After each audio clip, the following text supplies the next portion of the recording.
Oh, man. Well, folks, I'll talk about two things. We kind of felt like the one thing we're going to talk about was going to be the whole hour, but we didn't think we would be able to squeeze in the movie that we just saw because we thought the one thing would take up the whole hour. But after seeing this movie, we definitely can squeeze this in because I got one word. Garbage. It was garbage. Spears and Steinberg. You know what the it is? Aries and Andy. Chew and the jerk. You know it's time to get this work.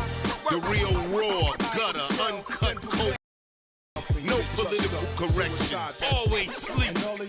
Being awoke.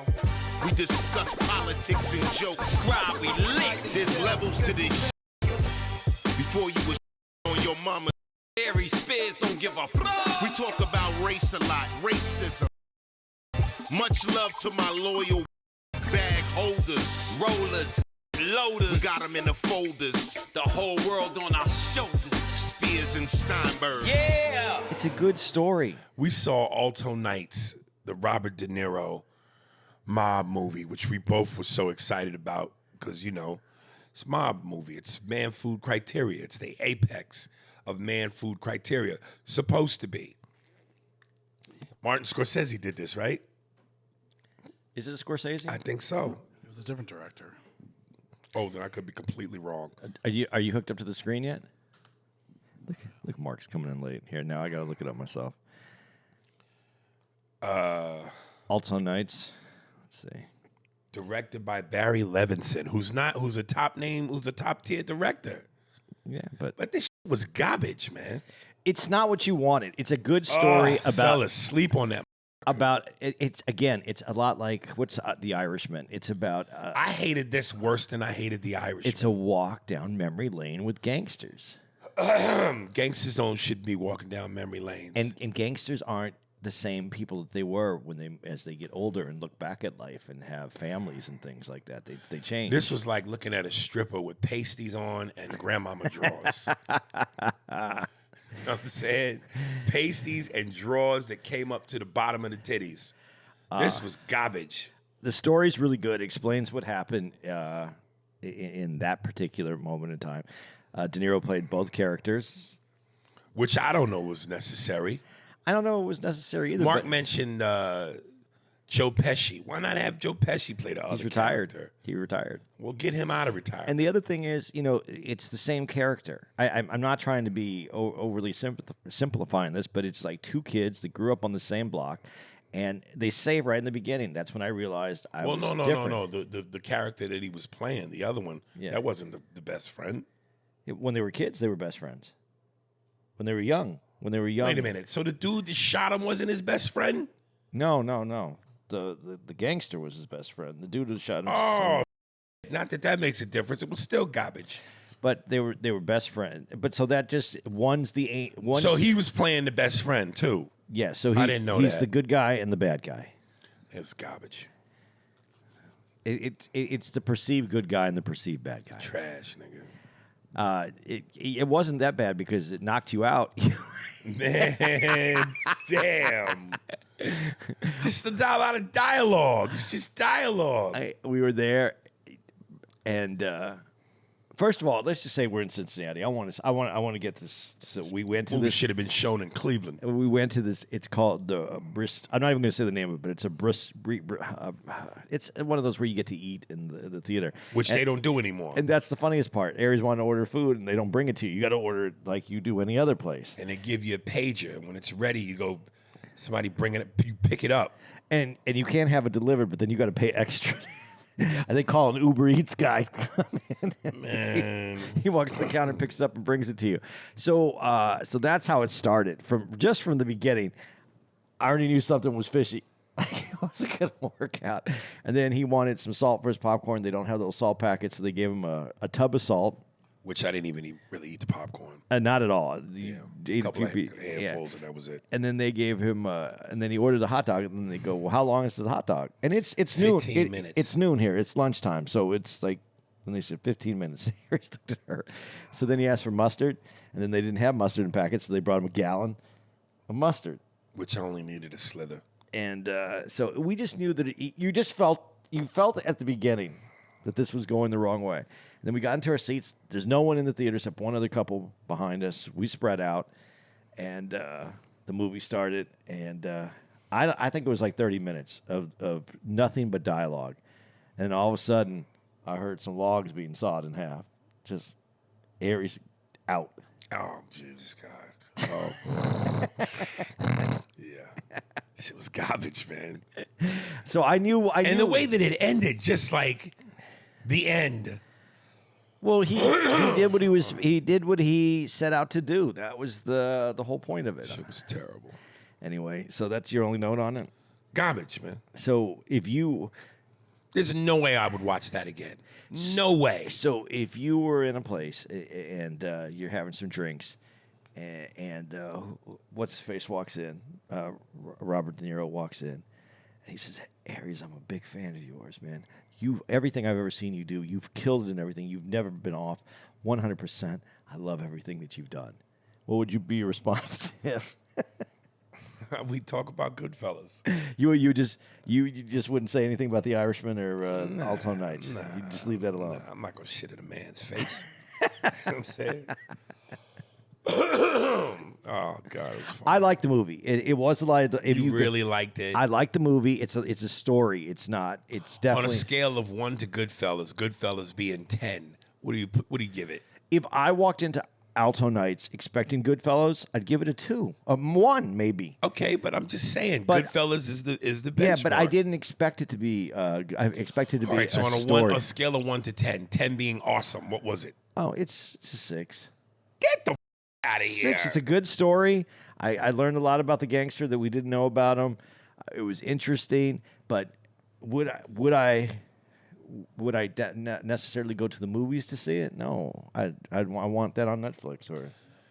I'd rather watch Joker Part 2. No. I have definitely. That thing's come on before, and I was like, I usually, if I don't like a movie, I'll give it a second. Like if I'm at home and I see it's coming up on HBO or something, I'll go. Let me really go through this and see. And like I said, I didn't hate the Joker.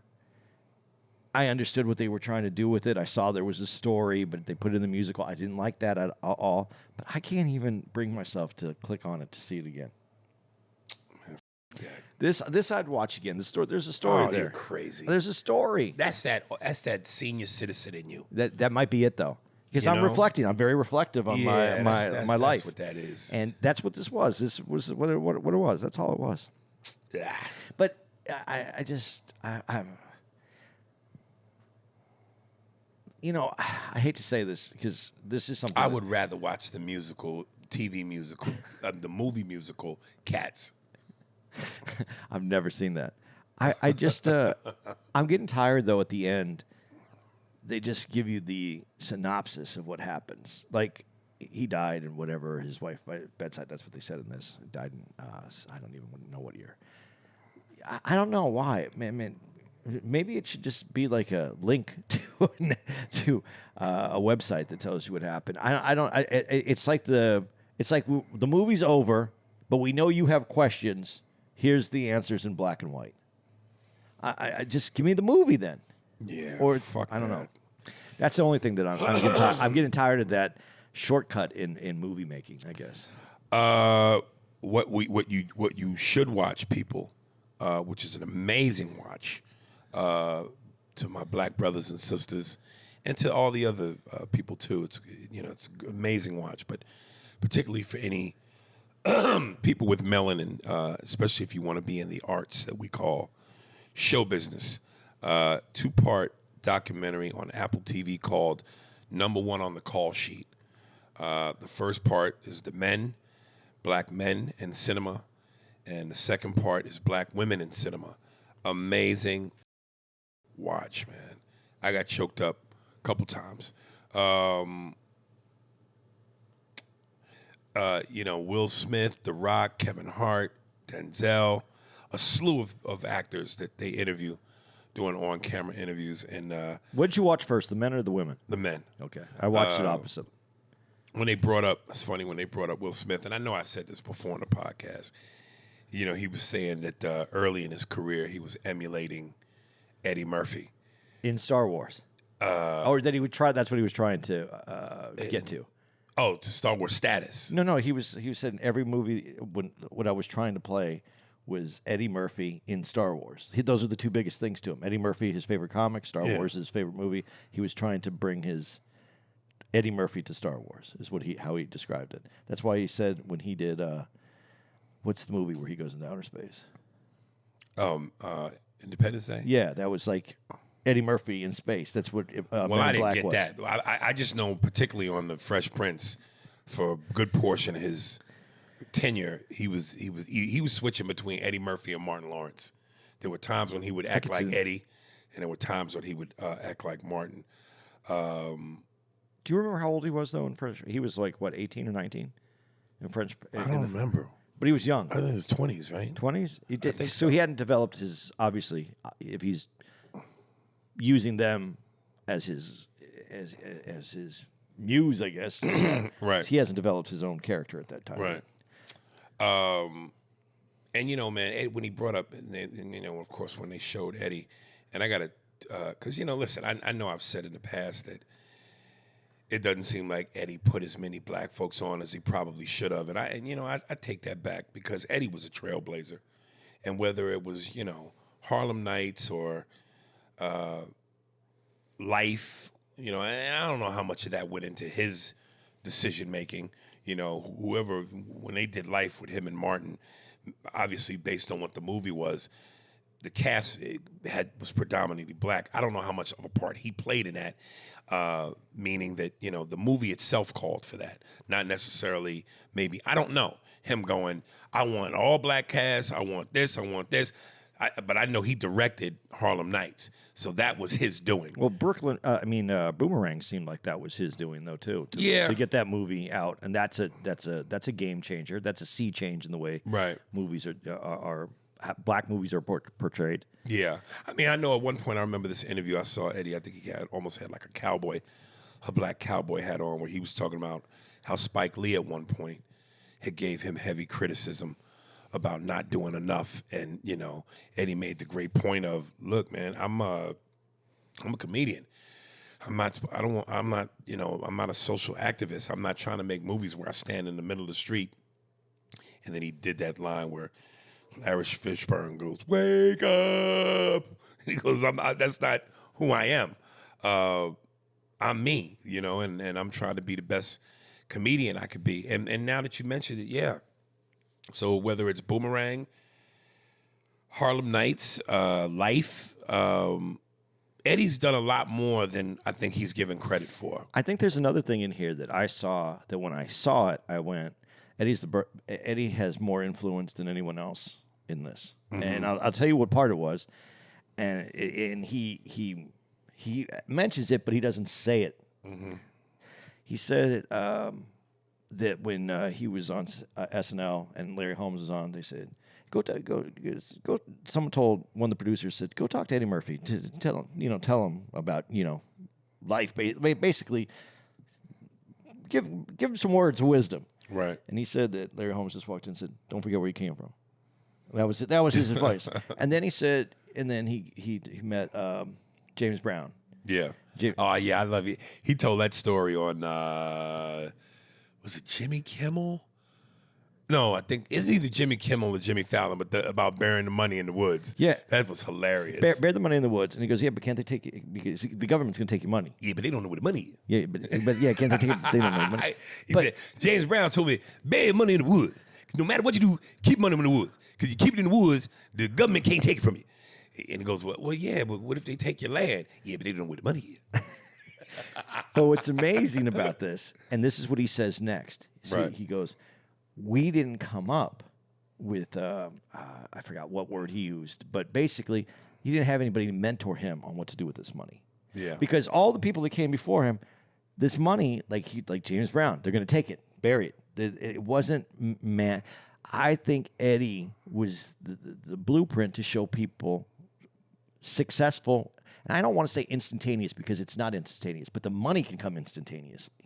Well, his success is Pretty not instant. normal. It Yeah. was pretty instantaneous. But 19 years old. But to other people, you might work 10 years, but all of a sudden you're in a big movie or you get a television show, and now instantaneously you have wealth, you have Right, money. right. And what do you do with that? You never had it before. And what he was speaking to was, I don't have anybody tell me what to do with that money. And he showed people, you don't bury it in the woods. There's Well, things. that's just stupid. Yeah, but there's things to do with the money, Right, and, right. and how you approach your life on your next steps and what you're going to do. Right. And then that then kind of lays out when Jamie Foxx is talking about how they live, and it gets deeper than that. And there's a few things that are missed that I wish were said, but I'd like to get. I'll let you continue on your path because Well, I remember at one point Chris Rock pointed out when talking about Eddie Murphy and praising him is that Eddie felt like the first guy who was just in the movie as the cool. He wasn't the black dude who was the pawn. He wasn't the black dude who was kind of like shucking and jiving. Eddie was cool.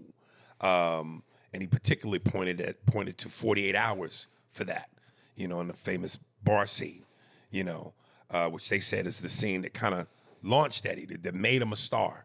And when they talk about it in this, they said, who's the actor that called him? The white actor. Oh, Marlon Brando. Yeah. Yeah. I'm just a with a badge. Yeah. What would you have done if you were doing that? And then Marlon Brando said that to you. He repeated your lines, but he did it like that. Well, he said no. Eddie goes. I was like, damn, Marlon, I did it like that. Yeah. But what would you done? What would you do? Would you feel weird if Marlon actually was throwing the N-word around, doing that, quoting you like that, or would you be like, dude, he's just doing the line? Yeah, a little of both. Because again, you can't judge everything from the lens of today. You got to go back to that time and how things were. Do you think you just and who Marlon Brando still, the cachet Marlon Brando still had at that time? You're like, damn, Marlon Brando. I saw you in 48 Hours. And the way you did that line, I'm just a with a badge. That was beautiful. Fucking beautiful. Yeah, no. So Eddie was definitely a trailblazer. I want to play this clip because this is something I had posted in regards to Spike Lee. Did it hurt? Oh, it hurt. A lot of people said you were robbed. Did it hurt? Oh, it hurt. It's a sore point going back 30 years when his widely praised film, Do the Right Thing, that he directed and acted in as Mookie, the pizza delivery man, was overlooked for Best Picture. And the reason why it hurt, if they chose a great film for Best Picture, I've been cool with it. But their choice, Driving Miss Daisy, yeah, that one. that hurt. Up against yours. Hurt like a Hurt like a beep beep. It did. After Do the Right Thing, and it was solidified with Malcolm X, I was never going to be put in a position myself where I needed someone's, whatever it is, to validate my work, like to give it value. I know what I do, and the people let me know. So, of course, and when I posted that, I pointed out, to his point, had it been another great picture, all right. But when you talk about Driving Miss Daisy, you're basically like the black man who's, subservient to the white woman. Yes, Miss Daisy, driving this white woman around. When it's like, especially Do the Right Thing was dealt with the very hot racial climate at that particular time in that particular area in Bensonhurst, and with Yusef Hawkins and all the shit that was going on at that time period. So the powerful movie dealing with the reality of race doesn't win, but the nigga that's subservient wins. But history is also something, like I understand his feelings. And I understand. But today, as we look back at it today, if I walk down the street to kids younger than us, younger kids, and I said, do you know Do the Right Thing? They'd say yes. No, you think so? Yeah. No, I don't think so. I think Kids today don't care about history. They don't care about Well, what's it before depends them. what age you said. I'm talking about 20. You don't think 20-year-olds know that? No. I think they do. I know that they don't know Driving Miss Daisy. I know 30-year-olds know Do the Right I Thing. really don't think they know do the right They thing. do. I think they do. I think they do. I think but maybe it just resonates. Hey, different Mark, with you me. ever see Do the Right Thing? Do you know the movie? I've maybe heard of it. Do you And know? he's 34. Do you know? And you're saying 20? He's also white. No. Well, I mean, you talking about black kids? I'm talking about like city kids. I don't think any of them, black or white. I just don't. Kids don't give a about nothing that didn't happen yesterday. I still see advertisement, not advertisement. I see like advertisement posters or something, and it has that Do the Right Thing kind of feel to it. You know what I'm talking about? The graphics from it. I see No. that. You never see anything like that. No. I still see that stuff out there. Well, more importantly, and in the comments, and this is something I hear black people say, why don't we create our own awards show so we don't need them? Why do we have to have their validation? And while that is a Noble idea. noble idea, the fact remains we shouldn't have to do that. No, this is the business we're in. If we're a part of this business, then we should be celebrated at the same level as everybody else. We should not have to create. And again, it is a noble idea, and it's not a bad idea. But damn it, why do we have to do that? I don't think you do. I really don't think you do. I think I see. Well, after the second part with the women, it feels like maybe we do. But we'll get to that. Yeah, we'll get to that. But with also, and again, I understand his feelings. Right. But when you see a Spike Lee movie, it's a Spike Lee movie. It's a different look. It's a different To feel. Eddie's point, wake up. And the people who ran the Academy, especially at that time, do you think they got it? Do you think those people got it? Listen, to be honest with you, I don't think they ever get it or they want to get it. But I think pressure makes them go every now and then, we got to throw these bone. But I'm saying, the people, I don't know who this. Do you know anybody who votes for the Academy Awards? Listen, man, I don't know anybody that owns a Nielsen box. Have you ever heard of anybody that votes for the Academy Awards? I mean, I don't have it at the top of my head, but the Academy Awards, maybe not. No, I don't think so. I don't know anybody that does. And would you say that again, please? Just say something. Hello. Okay. I don't know anybody who does. And because of that, I'm going to also say, like, I think the people that do they're not in touch, because some of the movies, there's still movies today that we see come out and we're like, what the fuck? But you know what? Listen, I don't want you I'm not making an excuse. I'm just saying, because I don't want you to make it sound accidental. Ain't none of this accidental. No, I'm not saying accidental. I think that time, I want to say it the way that I guess I should say it. At that time, they saw that movie and said, this is trash, because they didn't get it. That movie was completely different. I think that's letting them off the hook. Driving Mrs. Daisy, they understand that. They understand all the explosive white movies. So why can't they understand an explosive black movie? But there's movies that they miss on constantly. Yeah, but the movies that they miss on in terms of the white ratio, that's going to happen. Yeah. You just happen to miss with us all the time? Because I think it's not about letting them off the hook, because that's not what I'm trying to say. I'm saying they're culturally inept and they didn't catch any of it. But I don't think it's by accident. No, it's not only not by accident, it's on purpose. They live in their Then that's what it is. Yeah, they live in their own space, and it doesn't penetrate. If not for this last 30 years, I don't think black culture would still have had moved into their space. It gets to a point where, you just can't deny what's good.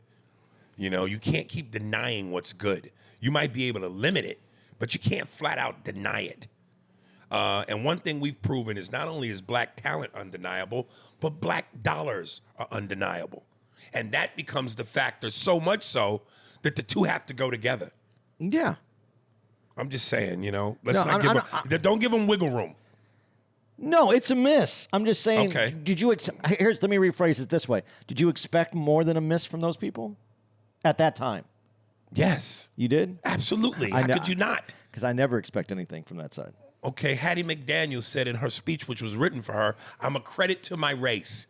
That's by accident? No, that's cringeworthy. Okay, so there you go. But that's the tone of the whole thing. Do you expect the people that wrote that to have her say anything different than that?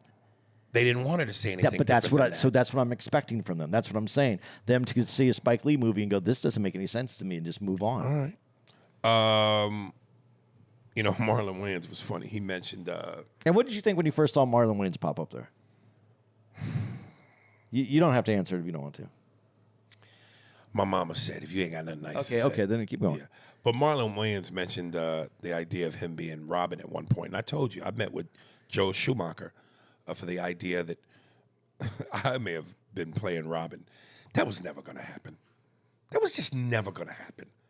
Listen, you know, and I know that now within the recent years, it's been popular to, you know, colorize white characters a la Ariel in Little Mermaid, and there have been other examples, which, you know, all is fair in love and war, because Lord knows that white folks have whitewashed some minority characters. Yeah. But Robin is like, come on, man. Batman and Robin is like, you know, that's too many people's white heroes, fictional heroes. Robin was never going to be in. What did they change his name to? Robinum. Robin, that's funny. Batman and Robinum.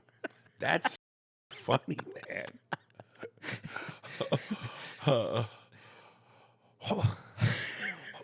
Holy rims, Batman. Look at the rims on that Chevy Impala, Batman. Let's steal them. Robin, you're right. Only you do it.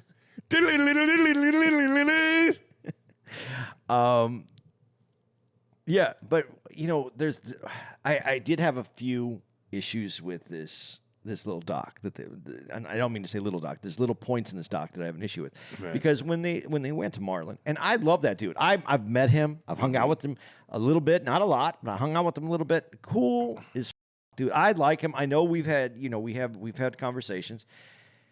But there is the point where he says, "Well, why did you do it?" Because I had to do it, and I want it to be. I want it, and I think it's in there. I think it's in there, but not everything makes it to the doc. A lot of stuff gets on the floor because he does bring up his brother, but his brother's the one who came up with that. I hate when he does the Keenan impression. Yeah, I hate it. His brother is the one that said, we black folks have to make their own inroads because no one's going to write for us." That's Keenan. So. The only thing I'm saying about it is I appreciate what he's saying. I know he wrote his stuff. I know he does his stuff.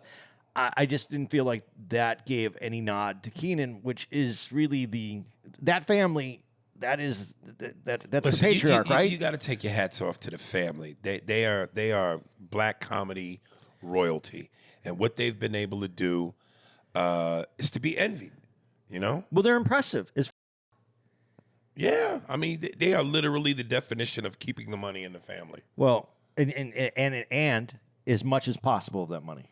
So some has to go out, but they keep as much in as possible. Right. And I'm not knocking that. That's an amazing thing, and they make their deals the way to what's best for them. And that's the way it should be done. I don't have any problem with it. I was just kind of I know that they wanted to highlight certain people. I just felt like giving that all to Marlon without throwing some to Keenan, it was a little weird to me. That's all. Yeah. I have some other things, but we'll keep going. And listen, man, I've always said I'm not the biggest Will Smith fan, but when they pointed it out, I was like, hell yeah, he was awesome as King Richard. No, yeah. And again, I'm not the biggest fan of Will, and I'm not trying to shit on Will. I just, when I look at, I've always said my great actors, my number one, Denzel is the Jordan of the acting game. But I could reel off Sam Jackson, Wesley Snipes. I could name a bunch, but Will just never has grabbed me like that. I enjoy him in Bad Boys, but other than that, King Richard, I thought he was great in that. Since you brought up Sam Jackson, I just wanted to say this. Sam Jackson's big role, though, was when he plays a crackhead, right? In Jungle Fever. Right? Yeah. I don't. When you say his biggest role. No, that's his breakout. That's when he came out. When he kind of broke out. And that's not. I mean, it's a while ago, but it's not that long ago, is what I'm saying. And when everybody talked about the people that came before him, they all put Sam Jackson in there.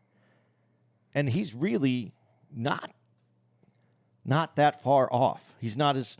It's not like he's in the history like everyone else is. Why do you think Sam Jackson gets put on that pedestal that way? Well, for one, he's phenomenal. Yeah, I know. I'm not knocking the work. I'm just saying, but they put him in almost with history. Is it just because he's older, so they look at him as a godfather, or is it because his presence in the industry? What may? Because really, if you think about it, he was already older. He had some issues that he had to battle with. He came back. He's had that role, but that wasn't that long ago. That's in the same time period as some of the other people that are coming up. Yeah, but he's still, a lot of the people that he's come up with still haven't endured as much as he has. I don't know if endured is the right word. They have lasting. They're not as like Wesley is not as he once was. Yeah, again, okay, that would be what I say. Wesley was once he started way before. He was in the zeitgeist of the entertainment way before we have Sam Jackson, and they put him in the same parameters. I don't think Wesley started before Sam. Think about when Blade came out, and then when we get Sam Jackson in whichever movie it was, the first one where he plays a crackhead. I don't remember which one it is. Well, I know that Jungle Fever came out before Blade. Did it? Yeah, absolutely.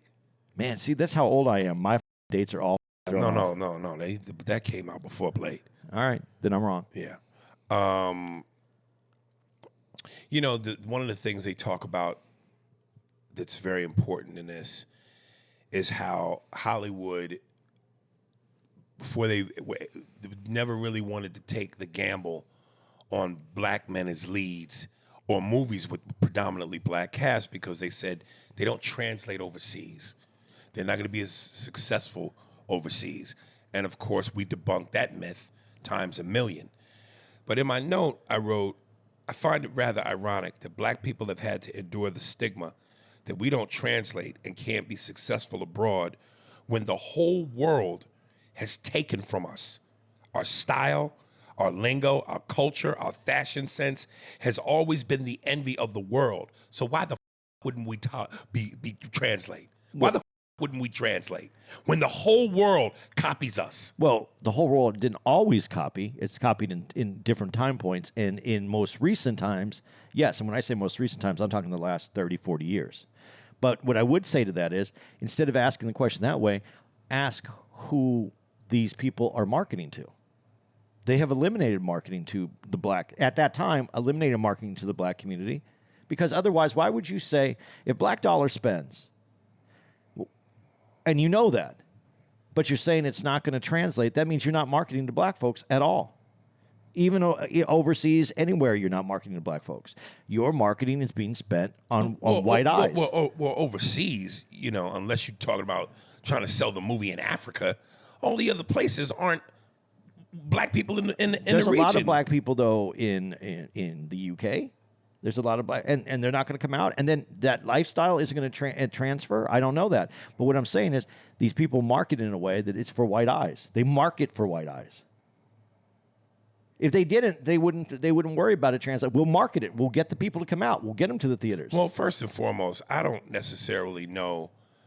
And again, I know that, and I've said this before, have caught hell all over the world because of our pigmentation. But I don't know that the rest of the world outside of the U.S. is as racist as America is. So to automatically just assume that the rest of the world wouldn't give a damn about seeing us is up in and of itself, number one. But then once you get past that, again, we're trendsetters. We the most, like Paul Mooney said, the black man is the most copied man on the planet. So again, why wouldn't you want to embrace what you take? No, I would think you would. But if your marketing people are telling you it's not going to happen, it's because they're marketing only to one audience. The marketing people are the ones who make these decisions, right? They're the ones who spend the money. They're the ones who tell you how it's going to work out. Okay, but again, the base on which the foundation on which this all comes from is prejudice. Yeah, I'm agreeing with you on that, but I'm saying it goes back. It's not just the directors, it's not just the producers, but then when we go into Hollywood itself, we go to the marketing department. Their marketing people, I don't know. Again, it's like I think the marketing people live the same place that the people who voted for Driving Miss Daisy in the Oscars live. They don't have the street is called racism. Yeah, they don't have any racism and avenue and bigoted boulevard. Well, they don't have any contact to be able to assess whether it's marketable. This is where I'm coming from is the point. But I know, but Andy, I know what you're saying, but you have a way of saying things where it's like you're making excuses. I know you're not. But when you go, they don't have any contact. That's not by accident. They don't want to. No, if you don't want to have contact, then that is the problem. I'm specifically saying that they don't want to. That's not what you specifically said. You're saying it now. You just went. They don't want to. But when you just simply go, well, it's because they don't have contact. Aries, we live in a world that if you don't have contact with anybody other than white, you did that intentionally. Well, then say that, Andy. You just said it. But what I'm saying to you is, I know what you're saying. Trust me, I'm not disagreeing with what you're saying, but the way you're saying it. When you leave certain words out, it feels like you're giving them wiggle room. No, well, Aries, it's because they don't have contact. Well, why is that, Andy? Further elaborate. Okay. Because they're racist. They don't want to have any contact. Thank you. That part right there, they don't want to. Those are very important words. Well, and they built up, and that's why I keep saying they built up their own corner. They built up a corner because on purpose. On purpose. I don't understand how there could be no other way that you would have these interactions, that you would not understand the marketing level, because they're not actually paying attention to what the people on the movies are saying. That's the only way this happens. I don't understand any other way. So maybe that's why I'm not saying it right, because when I'm saying it in my head, it makes sense without saying that, because there's no other way this happens. No, but you have to say that. You have to say that. You can't not say that part, because when you leave that part out, that's contextually, it's a whole different picture. Okay. It's a whole different picture. I get that, but in my head, it just doesn't make any sense, because that's how I've always lived. I came from, we'll talk about that at a different point, a different one. Who's there? The people that want to get inside Andy's head. They need to get inside your head so they can understand where you're coming from. Okay, I lived on an area called White Pine Avenue. It was in Tucson, Arizona. I lived in the center. I was a Mexican Jew raised by my Mexican mother with my stepdad, who was Italian. Chris and Eric Washington lived on the right side of me, on the left side of me, and Arnold Hernandez lived on the other side of me. Hillbillies lived down the street, and then we all worked at the Air Force Base. The problem is you lived on White Pine. White Pine starts with white. Avenue. Do you know what's wrong with White Pine Avenue? That meant that there was a street, too. Part two. This might not have had any real tie to it, but when they mentioned how Whoopi, they called it Whoopi the spook show. Kind of like, damn, that had double meaning. But I don't know if they meant it in that way. No, because she says in there, it's the ghosts. It's my ghost. That's what it was. It was her ghost. Last night you had mentioned something to me where you said we might go at it, and you were saying something about how hard it is to be black, but you also said how hard it is to be white. No, I didn't say how hard it was to be white. It said when they said you don't know how hard it is to be black, but white people don't know how hard it is to be black. That's what it was said. Right. And do black people know how hard it is to be white? And yes, I know white comes with some other benefits, but when we're measuring that, I always think we're measuring to the rare air, like the people that are successful. Most white people aren't successful. Most white people struggle and go through all might not have the racism part that's locked in the same way, but they struggle. They have a hard time. And you're still ahead. The advantage puts you ahead. Your whiteness still puts you ahead. So if you're white and you're not ahead, then what are you? Because there's white people that are doing much worse than black folks. Okay, but still, you have an advantage. Whiteness gives you an advantage. Whether you care to... So they suck so bad that they couldn't even take advantage of their advantage. Who sucks so bad? The white people that are really failing. They suck so bad that they weren't able to take advantage of their advantage. That's your stupidity. If you don't know how to take advantage of your whiteness, that's on you. So it's hard to be stupid and white then. Well, if you're stupid and white, that's a whole nother animal. What I'm saying is we don't always go by the average or the people that struggle. We go by the greatness. And the greatness, if you're white and at greatness, it is the greatest. I think it's the greatest. Let me ask you a question. No matter how dirt poor you are as a white person, no matter how much you struggle as a white person, when you walk out your door in the morning, do you have a target on your back? Is there a chance you can get killed by the police? Yeah, I think everybody has I think everybody has it. Now, if you're asking me, do I feel black people have it worse? Yes. Okay. Let me simplify that again. Do you think it's like you're answering the question, you're evading it, but you're answering it. So if black people have it worse, then you don't have the advantage if we have it worse? No, I'm not saying there's not an advantage to having whiteness. So when you go, it's hard to be black, but sometimes black people don't say, it's hard to be white. When you leave your house in the morning with a target on your back, and there's a chance you might not make it home because of your pigmentation, a la black people, then white people don't face that. How hard is it for you? When you're struggling, do you think when you're struggling as a white person, do you think I'm struggling, but I'm struggling way less than a black person? Or do you think that you're struggling? I don't care how hard I'm struggling. If I'm struggling at the worst possible position I can be in, I'd rather struggle that hard, but know that I can come home alive. I'll struggle my ass off, but as long as because it don't matter how bad I'm struggling. If I'm going to get killed too, well, then what's worse than that? Well, see, I don't want to take this in this direction because numbers don't bear that out the same way. Oh, God. I know you're going to say, oh, God, but you could do the numbers then. Poor white people. Tell all the black mothers who have buried their children about the numbers. But what are you going to say? What do you want to say to the white people that they're? Oh, boo-hoo to the white people. Oh. So when they get killed, it's less. But do they? But are they? But that's the part where you're leaning on the numbers. Well, they get killed too. That's the part you're leaning on. They don't get killed for their pigmentation. They might get killed because they're having a standoff with a police officer and they refuse to put the weapon down. Or they pose a threat to the white officer's life. White officers are not killing white people for being white. For simply being white. They're not doing that, Andy. Are they? Are they? I'm a white cop. I'm going to kill this white person because they look like me.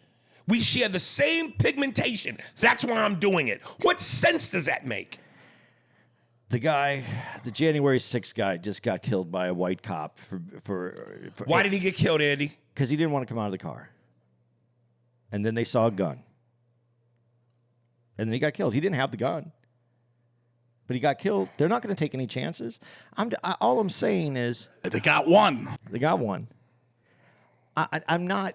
What I'm trying to say is that it may not be to the extent, it may not be to the same amount, it may not have the same pressure, but when it happens to that one family, do they feel hurt and lost the same?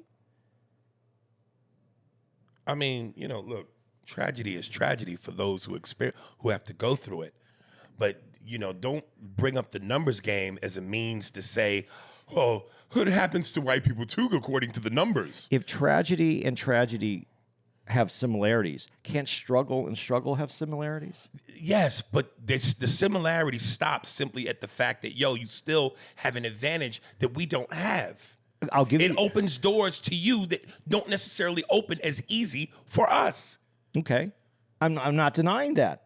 But as time is moving forward, when is the time that you're going to go, okay, it's equal now. Both sides are struggling. Has it ever been equal? No, but when it does happen, and it's going to happen. Again, when you wish upon a star, this Disneyland life idea that you have is insane. I think that we will get there. I don't know when, but we will get there. When it'll get there? When no more white people exist. Well, see, and but black people control everything. that's But the until answer. and that ain't gonna happen. So unless that happens, it'll never be equal. Why can't it be half and half? Why can't it be split? Why can't it be? No, why can't it be? Why can't we all hold hands and skip down the street and sing a love song? Why can't it? No, but why can't it be equal? Because people are still going to fuck over each other. People Black have always black been people fucked have been over. asking why can't it be since forever. Yeah, We've and been asking that since forever. Are we closer today than we were than forever ago? Has things gotten a little bit better? Yes, but are they where they should be? No. Will they ever be that? No. I think we'll progress closer to that. I believe that one day I have a dream. Yeah, Right. I believe that. It's You your know, guy. It's your guy too. It's when they were talking about Halle Berry winning the Oscar for Best Actress. It's been 52 years, and a black woman won the award once. And I can't remember how long ago Monsters Ball was, but there hasn't been a black woman since. So you tell me again about how hard being white is. I didn't. If it's hard for you to be white, then it's hard to be white. Most white people don't have that same struggle. But when you have that struggle, is what I'm saying. If you have the struggle, isn't there commonality in the struggle?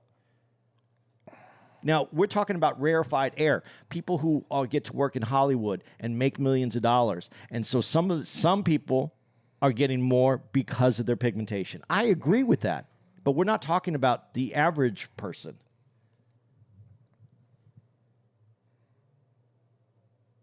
I mean, I don't know. Would you rather be Ari Spears in the industry you are, making the money you make now, or would you rather be white, no target on your back, and working at some warehouse somewhere, making a decent amount of money, $100,000 a year? Well, it's relative in the sense that, yes, being Ari Spears is better than being that white person. But being Ari Spears in the industry compared to someone else in the industry that's white, there's issues. Okay, but most of us live in. I don't make $100,000 a year, so I'm excited about the $100,000 a year job. Andy, whether it's show business or whether it's working at Walmart, it's all relative within your reality. Yeah. So, don't use my measuring stick to the average white person because, yes, I am bigger than that. I am more successful than that. I have more money than them. But in my reality, these rules are up. And again, that's not by accident.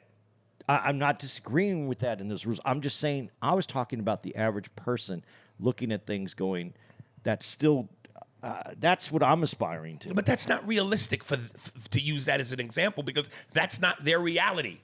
Okay. My reality is not their reality. So they shouldn't be looking at me as some sort of this make more money and is famous and his lives a certain kind of lifestyle and I'm where I'm at. Well, you're where you're at because, one, you don't have the talent that I have. Two, you didn't have the desire to do what I do, or you didn't follow your dreams or have the balls to pursue what your passion is. But there are a lot of people in the industry that don't have any success, that work in the industry, try to be an actor, but you know what? And then it comes down to talent.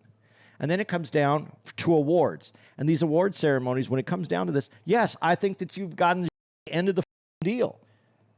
But I can't compare an Academy Award to life.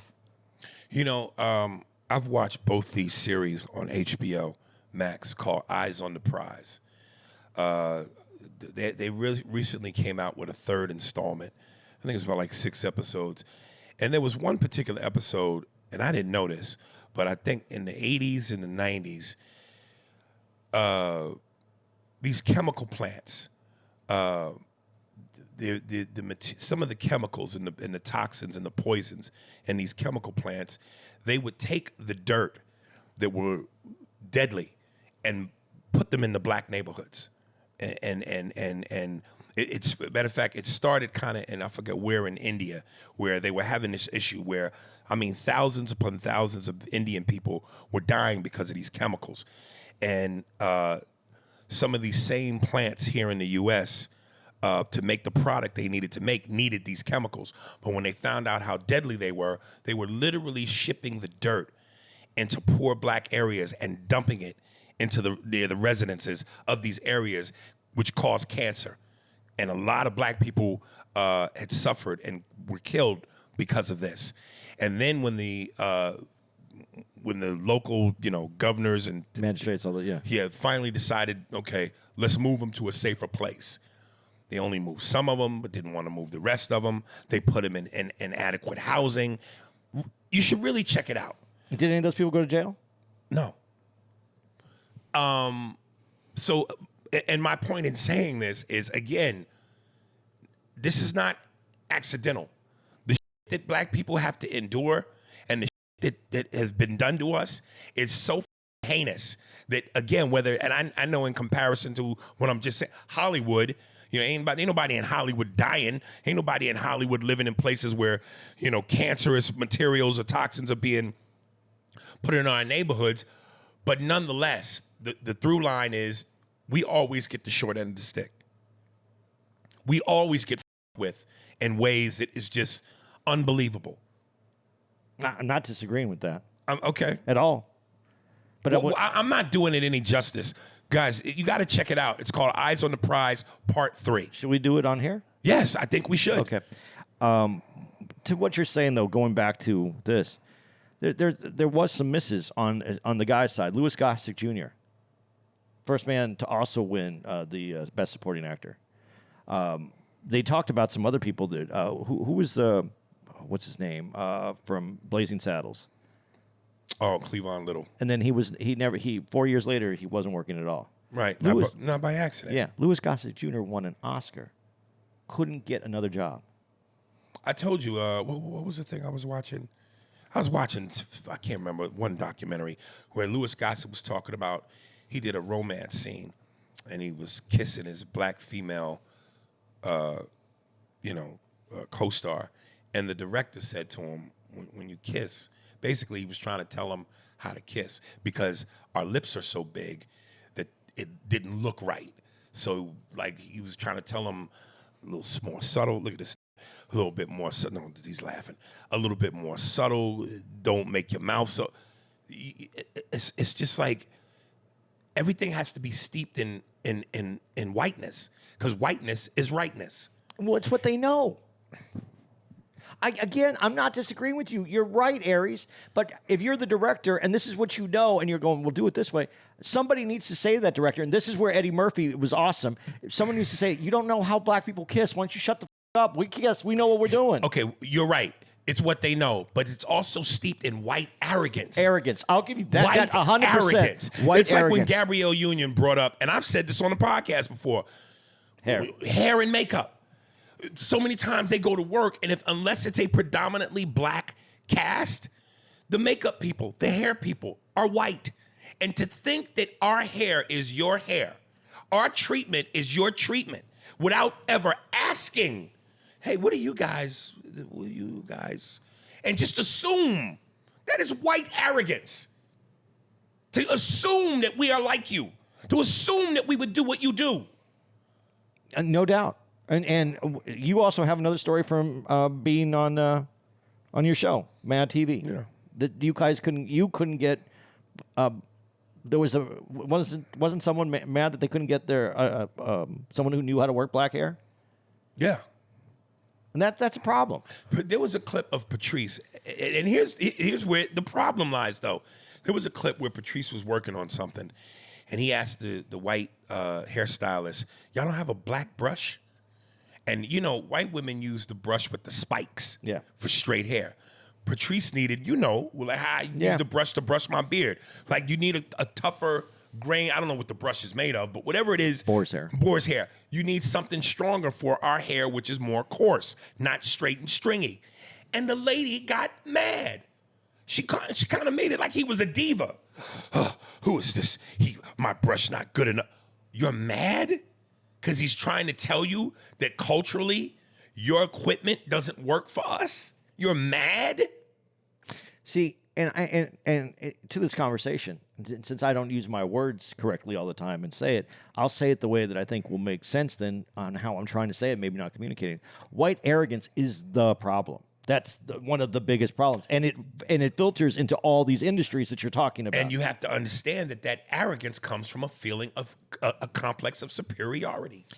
I'm not going to disagree with that. And when I say that they put themselves in these positions, they stay in these rooms, that white arrogance is allowed to manifest and get even bigger. That's a problem. When I'm talking about struggle, I'm talking about the average people in average places. We struggle. We can struggle similar in similar ways. But the white arrogance, when there's control, when white control happens, and the arrogance comes out because they don't bother to ask the questions. And now let me go back to the eyes on the prize thing, because when you brought that up, so when you go, you said something just a second ago about the average people. A lot of those people in those towns on the white side of town were average people, hardworking, average people that worked from dollar to dollar. If they got fired, they were in trouble. And at one point, while all the black people were protesting to shut the plants down, the white people in support marched with signs saying, keep the plants open. And one white lady, well, you know, my daddy and his daddy before him and his daddy before him worked in these plants, and they provide food on our table. And it was almost reminiscent of Trump supporters. Not making this about Trump at all. I'm just saying, like, or better yet, white folks that support police. When black people are screaming Black Lives Don't Matter and police brutality, and white people are going Blue Lives Matter and we stand with our police, it was that same kind of energy for the plants. And I'm just going, okay, so if we're talking about average, hardworking, paycheck to paycheck black folks versus hard-working, average, paycheck to paycheck white folks, well, then move the dirt in their communities. Yeah. Move the poison top. But that don't happen. No, but that's because of redlining and other things that those other groups have been able to achieve.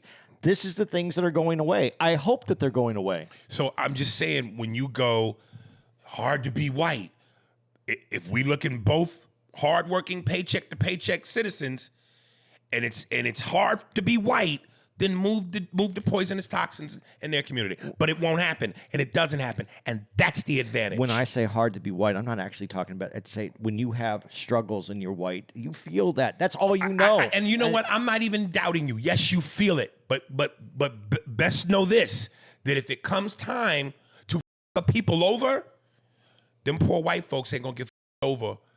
The poor black folks will, and that's not by coincidence. As neighborhoods merge, and that's what's happening right now. Poor neighborhoods are poor neighborhoods, and those are the neighborhoods that are being underserved or overserved, and those are the ones that are having problems. So we're going to see a switch in what happens in poor neighborhoods. We'll see, and we'll see those white people still come out and support the same way that they've been supporting opposite when they're experiencing the same difficulties. You know, something that Octavia Spencer mentioned in this, which has always been true. You know, whenever they describe beautiful, successful white actresses, you hear terms like America's sweetheart, the girl next door, cute as a button. But often black women are cast for sassy attitude roles. Yeah. And like, listen, this is where, you know, I've always said there's truth to stereotypes. There's truth to them. Black women, I love y'all. Y'all are sassy. Black women are sassy, and black women do have attitude. But for that to be the main component in every role, damn near, that's where you get upset, because we're not just that. Black women aren't just. Can they be sassy with attitude? You bet you goddamn right. A la customer service, how I help you. But, you know, they're more than just that. And when the scales of balance don't reflect that, therein lies the problem. Well, and I'll definitely put this in there. When it says sassy black woman, right? Versus like I don't know how they would describe a white woman that has a Karen or what. A white woman could come out and kind of give her impression of what that is and add to whatever that character is, whatever they wrote on that paper for it. But in the past, when it's a sassy black woman, they want like you said, the arrogance will come in and go, no, not that sassy black woman. We want this sassy black woman. Or when they tell black men, we want you to do the part like whatever, XYZ, and then the person does it from what they know, their history, the people that they're pulling from to be able to pull off this character. Right. Well, that's not how we do it. That's not how they do it. Then they write the other words so that it sounds what Hollywood and the arrogance of those people, black language. Hollywood loves for black women to go, mm-hmm. The little neck rolled and eyes bulged, mm-hmm. They love that shit. And so even if she had a different take and could be sassy, does that always get through? Probably not. You ever notice, and for instance, like in the movie Anger Management with Jack Nicholson and what's my man named Adam Sandler, and I've seen this a lot. Whenever there's a moment where a character has to be threatened, be made to feel intimidated, insert the big black. Like that scene in Anger Management when Adam Sandler's on the plane and everybody's trying to make it like he's having an episode when he's really not. Then the big, tall, bald, big black comes in. Hey, you wanna calm yourself down? Because again, that's how they see. Anytime somebody big and black, lock away the white women and the kids. So that's the answer, though. What scares white dudes? The writers, the producers, the directors. What scares them? And the funny irony always is, you depict us as the big scary monsters when historically y'all have been the most dangerous on the planet. White people have been the most dangerous, violent on the planet. So who should be scared of who? But that's the stereotype y'all portray us. Big scary when, again, we've never burned a whole community. But that's obviously what the producer, the writer, and the director, whatever, that's what they're scared of. That's why they'll say, do it like this. This is who we need. Let's cast. That's what they're scared of. There is tells to this as well. It's not like it's... oh, absolutely. Yeah, there's tells to how this is thought of. I got to ask you this question because it's not in there, and I want to ask you this opinion, and going back to the men's side, and then we'll go back to the women's side because I know we're in that time limit. But yeah, I don't really have much left. What about Bill Cosby in this? But, I think he speaks more to television. He was with Sidney Poitier in that same time period. He did 3 movies with Sidney Poitier. He broke a lot of ground. It could have been worth a mention, but I think he was so affiliated with television that, this was about movies. I know, but... Yeah, but no, it's worth a mention. It could have been worth a mention. And do you think it's because they wanted to keep it in a different way and not bring in any of what comes with Bill Cosby? Well, if that was the case, Tiffany Haddish wouldn't have been on there. That's true as well, but hers is new and different.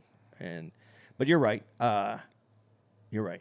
I was wondering where Bill Cosby was, and that kind of bothered me that he wasn't in there because, as far as I'm concerned, it would have been worth it, man. That should have been worth it, especially when they, if you're going to bring up Sidney Poitier, why not bring up Cosby? Because he broke the molds. He had the first television. I know it's movies, but he also had that. He was the first black lead on the television show that he shared with. So anyway, okay. So let's get off. And let's go back to, and this is why I love that line in Jadakiss' rap song. Why Halle had to let a white man pop her to get an Oscar? Why Denzel had to be crooked before he took it? So some of these roles, Monique won an Oscar, but she had to be the abusive black mother. Hattie McDaniel had to be the maid. Halle Berry had to let a white man fuck her. Denzel had to be the crooked cop. Why not Denzel for Stephen Biko? Why didn't he get it for Malcolm X? But you give it to him for being the crooked cop? Then he won for supporting actor as what? An ex-slave?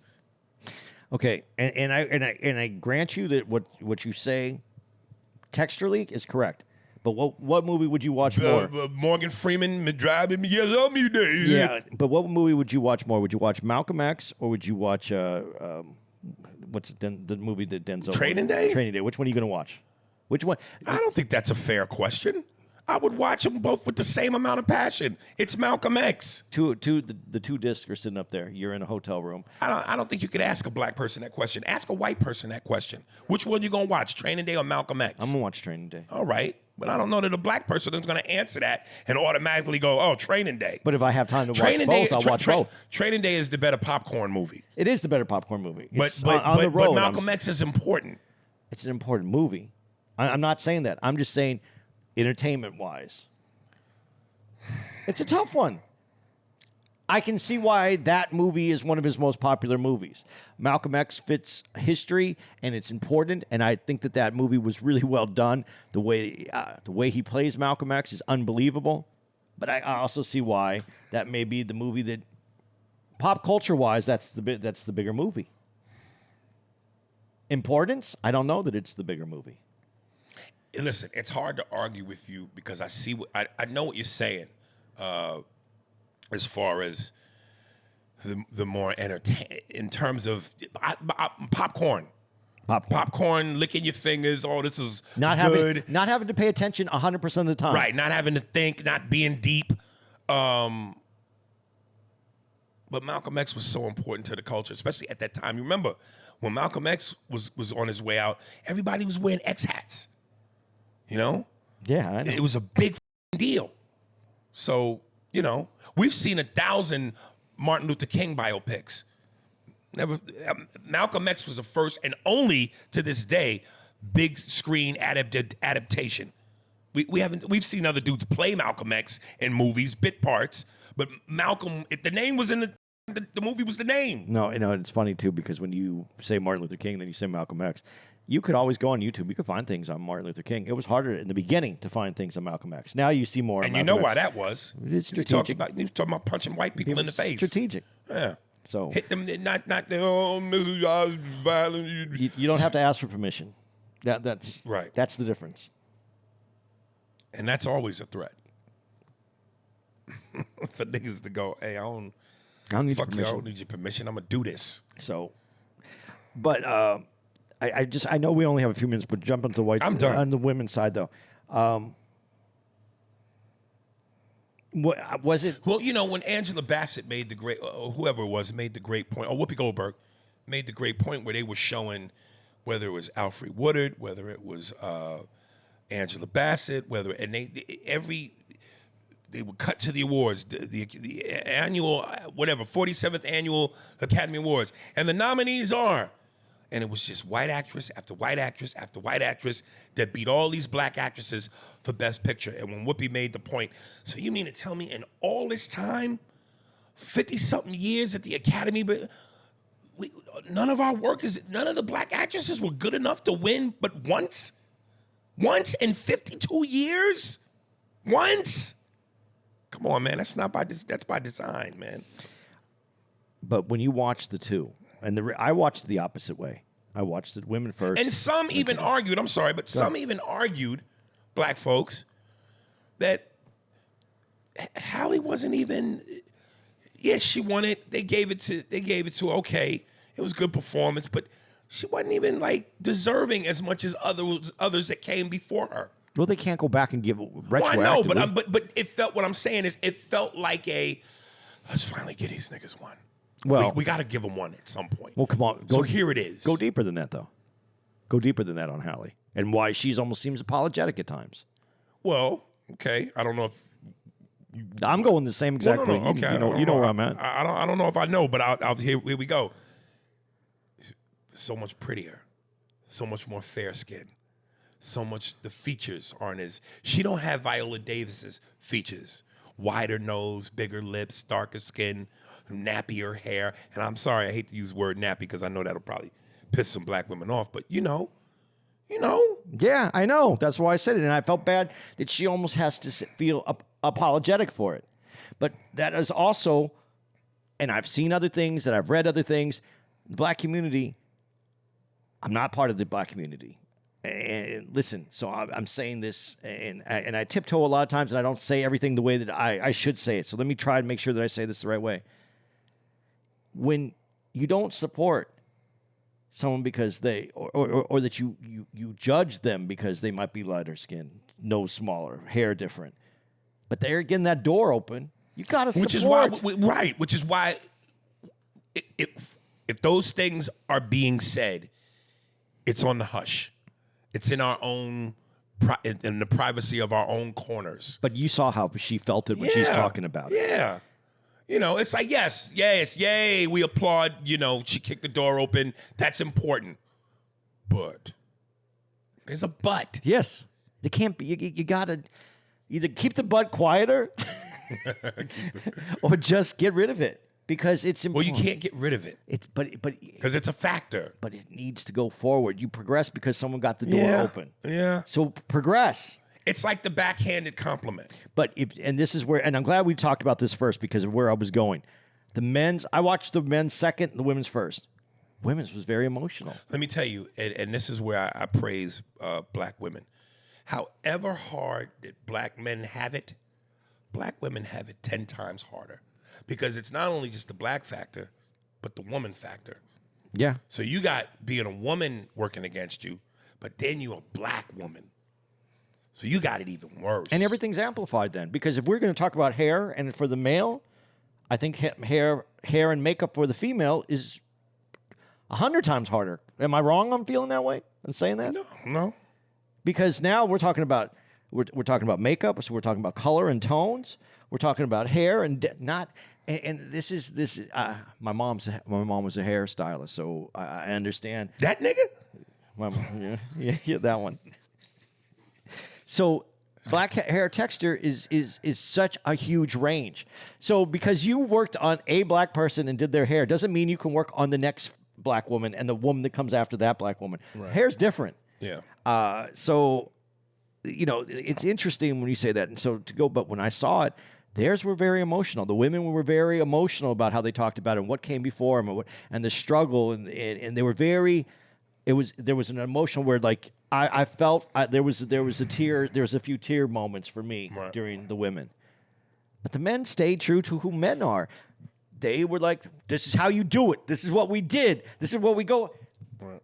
It's a very different feel, and I'm not wanting to put down the emotional part, but the way we do it and how we do it and what you need to do to overcome it seems to be having a little bit more success. I'm not saying it's all the way successful. Right. The emotional part, that struggle emotionally. I'm not a woman. I think that also contributes to how hard it is because that emotional part has to. I know when I'm sad or when I feel that hurts me more than if someone was just to punch me. Yeah. And I feel when I heard it. That's what I really felt from it. I felt that emotional part and that tug. And why am I almost crying when I'm listening to this? But when I'm listening to the dudes, I'm like getting pumped.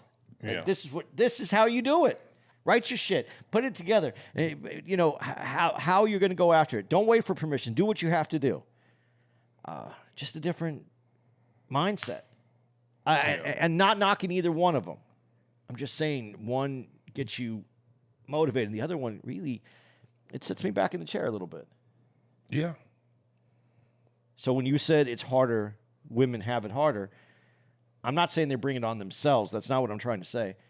Because of that emotional characteristic that I think runs stronger in women, you already starting off from a harder place. Yeah. And I could be completely wrong, but because I'm not a woman, so I'm going. That's my man's perspective as I'm looking at what I heard and emotionally how it affected me. And listening to the guy's side. The guy's side, I didn't feel. I felt their struggle. I got it. They communicated that. But it was about, we're going to go through the struggle. You know, I may implement this one day in my stand-up. Because I've said this before, and it's one of these moments that I'm kind of proud of. But like I said, man, and when I say it, it's one of those things I feel like it's tricky until I really explain it. But like I said, black people are white people's Frankenstein monster. You made us. If we were truly equal and you didn't put us where we have to be 10 times better. We have to be faster. We have to be stronger. We have to be smarter. If we were truly on an even playing field, we'd probably be just as lazy as some of y'all. But we have to be. So because you force us to have to be, we excel in ways that, you know, are better than y'all. But that happens in any struggling community as we go throughout the world. I'm not saying that. But the other struggling communities throughout the world have the same people. in sense that, you know, when you go to Germany, it's Germans. When you Yeah. go to Yeah, no, yeah. Japan, it's Japanese. Guaranteed. You know, so yeah, there might be better Japanese people than other Japanese people, but they're still Japanese. I'm just what I was saying. I was saying is I agree with you because the struggle is what brings out struggle. To get above struggle, you have to be strong. You have to power through it, and that seems to make whatever group that goes through that the strongest group. That's why I, you know, again, my hat off to him. Like I said, he doesn't really make me laugh, but I understand his brilliance. When Chris Rock said the thing about true equality is to one day have a president that's as bad as George W. Bush. Yeah, a black president that's as bad as George W. Bush. That's true equality. Yeah, because when you can be, we look at, and you know, we look at what is the best, and then that's where me and you have this argument sometimes. If we're just looking at the best, well, let's look at the worst. If the worst is, when you look at the worst, if you could be terrible and still have your job and keep everything and everything's still working for you, that's, and everybody, and that's the through line. Then yeah, that's equality, because no one is ever going. We're not all going to be equal at the best. Yeah.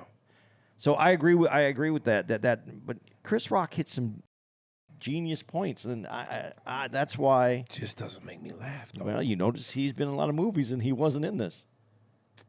You know, I was gonna say, well, it's mainly about dramatic actors, but I'm like, Eddie Murphy is a comedian, and he's, you know, one of the prominent people in this. But he had some, Kevin Hart. There was some dramatic roles. I don't know Yeah. what Kevin Hart's dramatic roles are there. I think, but Kevin partly produced this. He was, the main producer. Yeah, and Jamie Foxx. So yeah, to your point. And you know what? We did this whole thing, and one thing I have to do, you know, when they did the Mount Rushmore. You know, when he said Jamie Foxx, at first I went, really? And then I went, who was the Mount Rushmore? You remember? It was Eddie Murphy, Will Smith, I think, Jamie Foxx, and Sidney Poitier, wasn't it? Yeah, I think so. Yeah. But Fox, you have to put him on there. How do you put Will over Sam Jackson? I don't know, but I mean, I didn't think of and then you know what? I would have liked them to do straight up talent. Because then Jamie Foxx has to be there. Oh, yeah. Yeah. Because you can't be good at everything. Listen, I said this before. I think Jamie's a phenomenal dramatic actor. I love his music. Phenomenal singer. Stand-up doesn't blow me away. Doesn't blow you away, but that doesn't mean he's a bad stand-up. No, I don't think he's a bad stand-up. And sketch-wise, he was great at sketch. Yeah. But stand-up, maybe that's... Stand-up don't do it for me like that. Okay, so you're going to give him a 7, but all those other shit's a 10? No, yes. I'll take that as a win. Yes. That's a win-win. Yes. And I just wanted to say that before we left because, you know, he's in our comedic family. And I, like, when I watched him and the conversation, and then when someone, who said, Lawrence Fishburne, also killer talent. Yes. And when he said first on the list, and that thing that he said about Martin Sheen coming over to him and going, "Has anybody told you you're really good?" And he does the Martin Sheen was a good actor, and so changed his life. This industry is a very interesting industry, dude. Yeah, and I don't think Lawrence Fishburne gets enough credit. No, he's in New York. He is phenomenal in King of New York. Do you remember What's Love Got to Do with It? The Cotton Club. Did you ever see the Cotton Club? No. That's the movie where I went, that's one of the baddest actors in the whole world. Hoodlum. Oh, him as Bumpy Johnson in Hoodlum. But you never seen Cotton Club? No. You need to watch Cotton Club. We need to we need to go. We got to do some of these old movies and put them out there. Yeah. You want me to get some dates? Yeah, folks, please. Eyes on the Prize, Part 3. Please check that out. Please, it's awesome. I think you should do it musically with your please to get them to go there. Please. Thank you. Gave me time to pull this up. Eyes on the Prize. Guys, we're just finishing up here in Cincinnati. It was a quick stop. We're going for an extra day in San Jose Improv, April 4th through the 6th. I'm mad Mark ain't going to be there. I'm mad, son. I'm mad, nigga. Dude, he's f***ed it up. April 11th to the 13th, we're going to be at the Funny Bone in Cleveland, Ohio. So we're going to get some episodes in. We're going to watch some more movies, get some stuff out. April 18th to the 20th, we're going to be at the Columbus Funny Bone. April 25th to the 26th, We're at the Syracuse Funny Bone. Well, you're not going to be there, I'm right? not going to be there. Yeah. Fucker. I'm on vacation. I'm going to Tulum, Mexico. I'm in Mexico. Tulum. Let's see. Toledo Funny Bone, May 2nd through the 3rd. May 8th through the 10th, we're going to be at Magooby's Joke House in Timonium. May 16th through the 18th, we're at the Funny Bone in Richmond, Virginia. May 22nd through the 25th, we're at the Buffalo Helium. Haven't been back there in a while. We're looking forward to it. It's going to be a little warmer this time, hopefully. May 26th through May 30th, we're on our week doing dates in Canada. So if you want to know that, go to ariespears.com. Canada. And oh, Canada. check out all of our stops. We're going to be at Belrose Arts Center, the Olympia, Bronson Center for the Arts, and Regent Theater, and Dartforth Music Hall. Then we're finally, May 11th, we're going to be back at the Wilbur Theater. Great place, Wilbur. man. Wilbur. Is that what I said? You said Wilbur. Oh, sorry. Wilbur Theater in May 30th. One night only. Catch those seats. All right. There it is, right? That's a show. That is a show. Spears and Steinberg. Thanks for listening to the Spears and Steinberg podcast. For more information on where to find us on the internet, visit spearsburgpod.com.